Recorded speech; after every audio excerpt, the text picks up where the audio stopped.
Hey everybody, this is Tammy with Therapy Talk with Tammy and Pauline. Pauline is out doing amazing things and I want you to as well. I thought today's video would be all about what I've learned in 1 week living in Alaska. So one thing I learned is you're going to need your sunglasses. That's right, the snow is really bright. Doesn't matter if the sun's out or not. You probably already know this. However, get a good pair of sunglasses. Next thing, if you're gonna go on a roundabout and go do some sightseeing, you need to fuel up before you go. Ask me how I know. Oh my gosh, I was like maybe 1 mile away from going empty, and it's Alaska weather, which is about 25 degrees right now. It's actually really nice, but it's really something that you don't want to be stranded in. So gas stations are few and far between, so I would watch your gas tank, make sure it's fueled when you go do stuff. It happened to me twice, and I'm learning from my mistakes. Katie and I left to go to the glacier and back, and that was about 2.5 hours, and there was maybe 1 gas station between us and the glacier. And then 2, we did it again when we went to the hot springs. Again, between me from where I live and the hot springs, there was 2 gas stations. However, they were not open. So it was really sketch, really scary. I said some prayers. Don't forget to gas up your tank. Believe me. 3, and this is something that I'm going to do real soon, is you need to get a backup map. Even if you don't know how to read one, get a map. There's so many times Katie and I was driving around and the GPS just froze. It wasn't going anywhere, and it was a done deal. Get a map.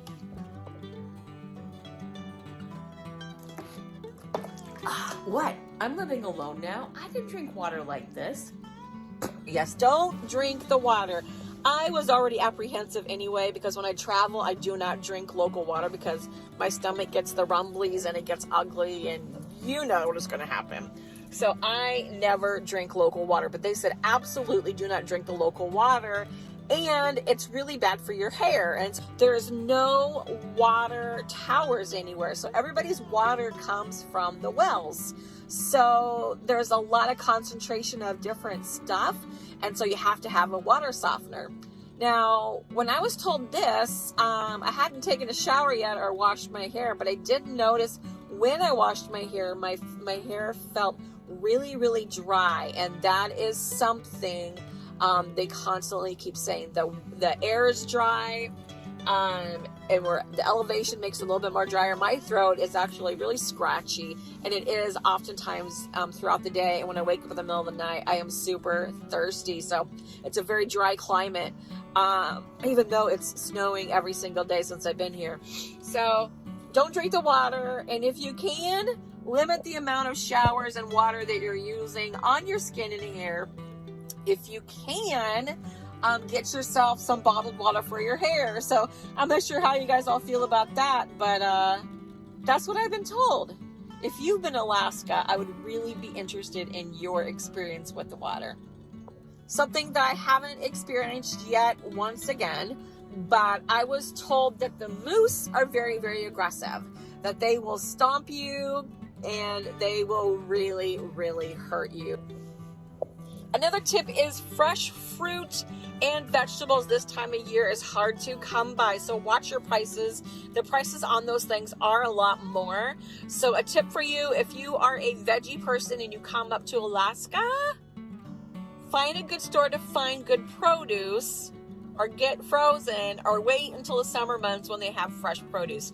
I hear in the summertime it is amazing produce that you are going to fall in love with it, but this time of year it's not the best. And I can relate to that because I know in Iowa we don't have the best produce.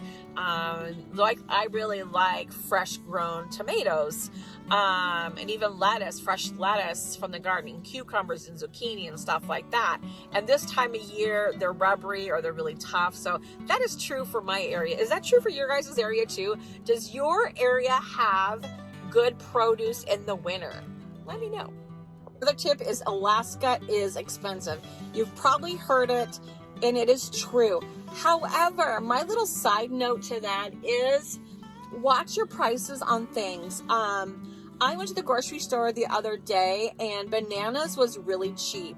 I heard that bananas and like orange juice and stuff like that was really expensive because of the, how much shipping it has to do, but it really wasn't expensive at all.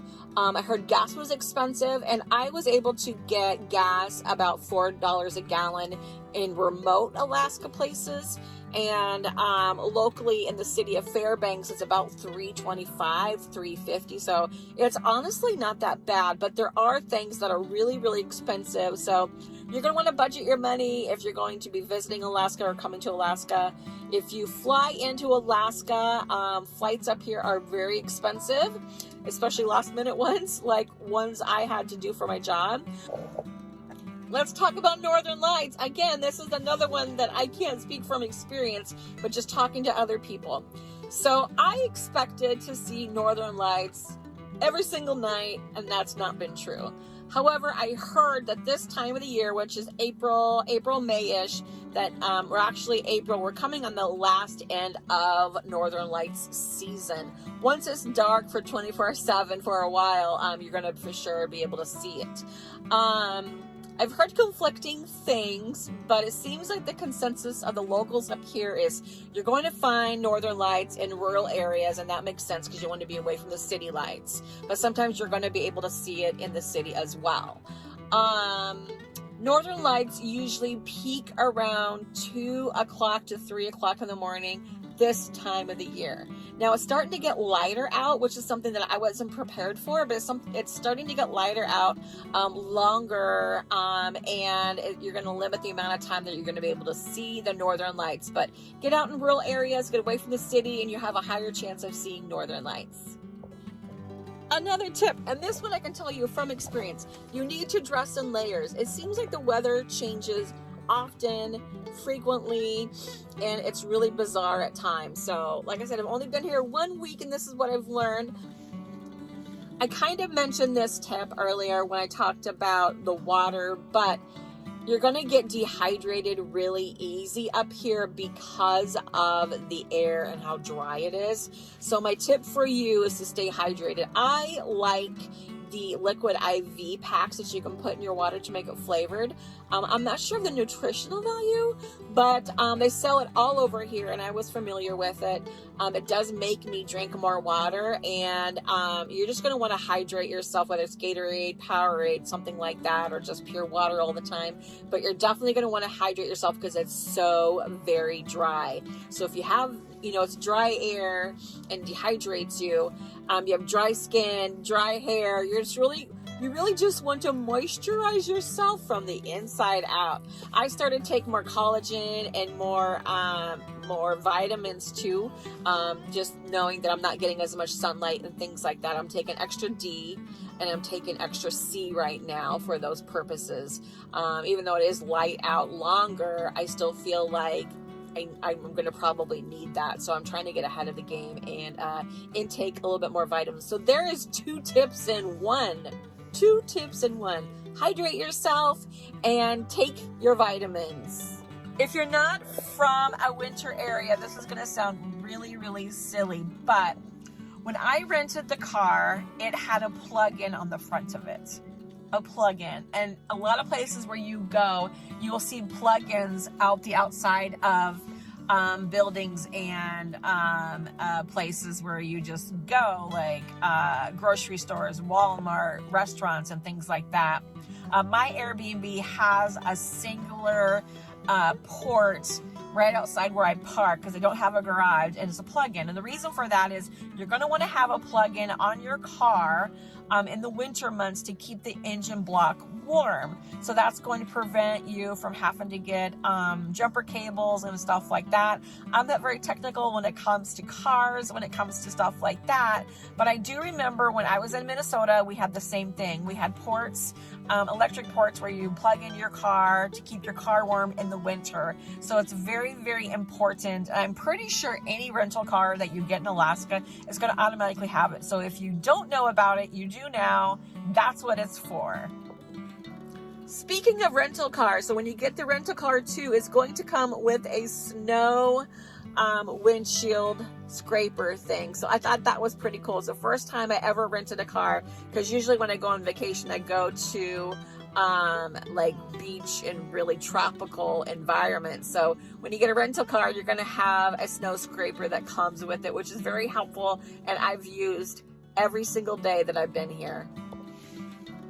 You're going to want a good pair of boots. Now, I have Sorels, and they are amazing boots, but I was super, super blessed to find them at a consignment shop. They were brand new with the tags on it, and I could not believe that I not only found them, but I found them in my size. So you're going to want a nice pair of thermal boots that's waterproof as well. Right now, the snow is coming down, but it's also melting, and there's puddles everywhere. I haven't seen any real big freezes that comes from the melting of the snow, but you're going to want to have waterproof boots, maybe ones with a liner that you can pull the liner out and dry it. Those are going to be the best things for you to have. More about moisturizing, you're going to want to have chapstick. Do not leave your home if you're coming to Alaska without chapstick. If you do, you're going to have to go to the nearest place and get some. Here's another one that I had experienced. I love the word ish. I use it all the time, but Alaska is on ish time. I'm a very scheduled person, and I like a schedule. I'm really good for a good schedule for most things, like for work and things like that. If somebody says, hey, meet me at 9 o'clock, that means 9 o'clock-ish.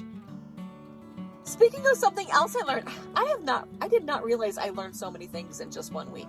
Alaska has its own time zone. Did you know that? If you're like me, you have seen a lot of Alaskan shows. I've actually been attracted to those types of shows for a very long time, even before I came up to Alaska.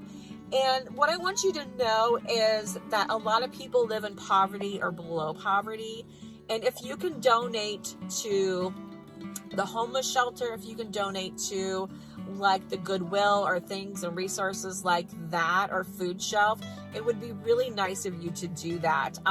There's a lot of people who are living below poverty, and they only get their food by hunting and fishing and trapping. I met quite a few people that's the only way that they get food. I mean, I knew that I saw it on TV, but it was different seeing it in person. And so I think just being humble when you're up here, give them all the love that you give other people, and just that they live differently, and that's okay. We're all different, and we're all here for it. So here's another one. Always have a cell phone charger. I have found out more times than not that when I'm running my GPS and I don't know where I'm going and it's cold, my GPS runs out way, like it pulls the juice from the phone. And if I didn't have two phones, I would not have cell phone service. Cell phone service is already really spotty and yucky. So have a cell phone charger in your car, or have like an extra battery pack in your car, so that way you always have your phone, because you never know if you're going to have an emergency. Just like the other day, Katie and I went to the hot springs, which was about an hour and a half away, and we lost cell phone service for a super, super long time. And that's cell phone service that we lost. It wasn't that our phone was dead, but we were thinking and talking out loud, what would happen if something were to happen to us right now? It is a very remote road.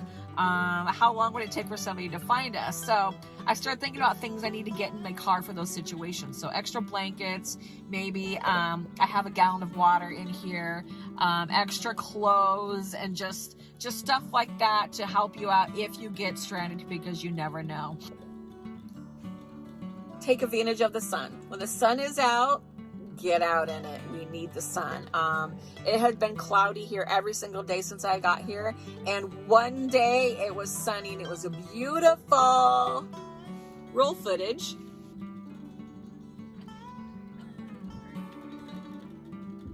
Sun's out. Sun's out in Alaska. I've been here 4 days and it's the first time I've seen it. It exists. Let me show ya. There are shadows that these trees demonstrate. There's sun, y'all. There is sun. Here comes the sun. Do do do do. Yeah, sun was good. And actually, I think it was the day that I got groceries. I think I saw like 6, 7 like teenagers walking around in shorts, and it was probably maybe 29, 30 degrees, but it was sunny and people were out and about enjoying themselves. And I feel like that's what you need to do, is when it's sunny in a cloudy conditioned place, get some sun. Another tip told to me by a trusted friend who lives up here and who had lived up here for several years and moved back to Iowa. She said that you need to watch yourself when you're out walking and hiking, and to watch yourself for elevation sickness. Now, she is from the same town that I'm currently living in, and I feel like I'm not in any sort of mountain range at all, or valley or anything like that, so I'm not seeing anything around me like that. However, she said that she would go for walks and she would be feeling like she was dying, like she couldn't breathe, and it happened all the time. And she was talking to another person and they said, yeah, you have elevation sickness. So if you're here, take it easy. And if you're not feeling well, maybe just rest, and you might just be having elevation sickness. This is going to be my last one because I've been rambling on long enough, and I just realized I have really have come a long ways from my first day of being here. So in 1 week, I learned a lot of stuff. My last thing I really want to express is that people in Alaska are so nice and kind, and they're loving, and I have not ran into a mean person yet, not a rude person. The people working at the gas station and Walmart and different restaurants and places that we've been to, the remote places for like the glacier and the hot springs, the 2 separate locations, and those are the only 2 outings I've actually done so far. Everybody has been so nice. Everybody walking around us has been nice. The staff has been nice. I've been working in a school, and everybody at the school is just so very nice. I have not run into one mean person yet. So I really like and appreciate and love the Alaskan spirit. Okay, for real, this is my last tip because today is exactly a week that I landed and was awake and functioning in Alaska. This is my last tip that I just found out on my way home about 30 minutes ago. So I went to a local gas station close to where I am living and my Airbnb is at, and I wanted to buy more water because I told you guys about water, right? So the guy said, and this is at a gas station, this isn't a grocery store, but a gas station, the guy said that they have not had bottled water like this. I could buy the small bottled water. Even that, they didn't have any like packs, not like 12 pack, 24 pack, nothing. You could buy them individually in like the cooler case. But he stated they have not been able to get water like this or in the pack for over 2 weeks. And I was like, why is that? And he said, it's because of the plastic. He said that there's something in it. It's a petroleum or something. But anyway, they cannot get it shipped up here, or has something to do with the packaging. I'm not sure. I didn't understand it really. But he said that they've been fighting to get more water up here, that they ran out 2 weeks ago and they can't get it anymore. So tomorrow morning for sure, I'm gonna head to the grocery store to see if I can find some of these. And it might just be just that gas station in particular, but there might be a water shortage and I'm not sure for real if that's the case or not. So my tip a week in, I will give you an update later, but a tip a week in is that grab water. You never know when you might be out. Okay, I'm done. Signing off. Bye.